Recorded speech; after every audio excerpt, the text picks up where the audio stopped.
Welcome back, writers. It's time for us to conclude lesson 2 with the invitation to edit, or editing conversation is what we like to call it. And this is where we take a look at a sentence written by an author, in this case, Kate Messner, and the sentence from The Brilliant Deep that we have been exploring this week.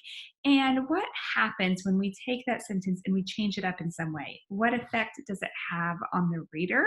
And how does that affect the understanding of the reader? We're going back to meaning and effect in the choices that we make as writers.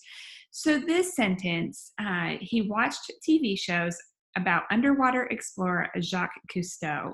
So Kate Messner wrote that sentence. And what did we learn from Kate through this sentence? Let's just do a quick review of some things that we learned. So we learned that we need to start with a capital letter, end with a period, that we capitalize names, and even TV is capitalized here as it represents television. And we also learned that we can take a simple 2-word sentence like he watched, and we can add details to it to give the reader more to work with when we're trying to paint a picture in our mind, right? And so what did he watch? Well, he watched TV shows. What were they about? Well, they happen to be about the explorer Jacques Cousteau, and we even added details about that he's an underwater explorer. So when we take this sentence, and I'm going to change it up in one way, and when I change it up, let's talk about first of all, what changed in the sentence, and then the biggie, how does it affect the reader? Or what effect does it have on the reader? Because remember, all the choices we make as writers affect our readers in some way. And so we want our reader to really understand what we're trying to say, and we want to use our choices to do that. So let's take a look at this first one. He watched.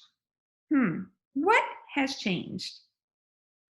Yeah, it's now a 2-word sentence, right? It's just your subject and your verb. Is it a sentence? Yes, it has a subject and a verb. It starts with a capital letter and a period.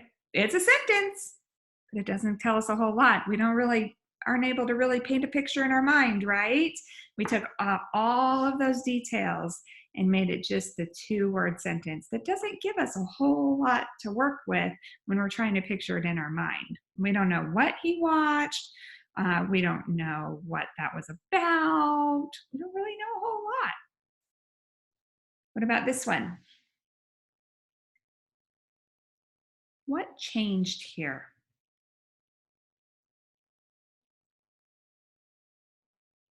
Some of you have noticed that there is now a period in the middle of the sentence here. He watched TV shows, period. Well, is that a sentence? He watched TV shows? And we have a subject, he. We have the verb watched. And we have some details, TV shows. So that's a sentence. But now, because we have a period there, we're letting our reader know, okay, that's the end of one thought. Now I'm moving on to another thought. And my next thought is about underwater explorer Jacques Cousteau. Is that a sentence? Do I have a subject and a verb?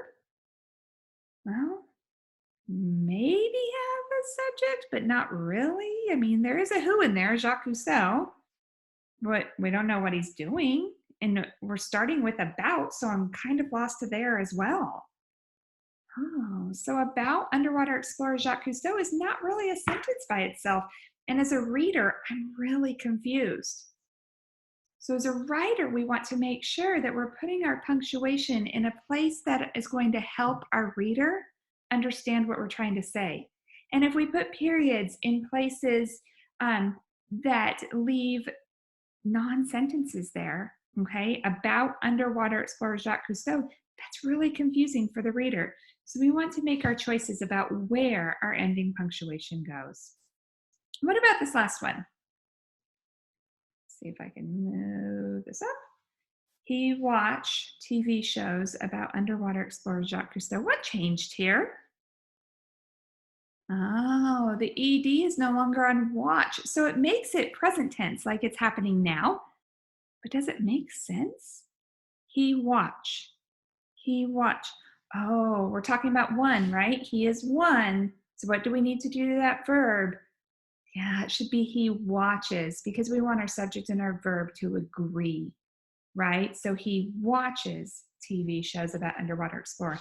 Again, we want to make sure as writers that we make choices that are going to help our reader and not confuse our reader.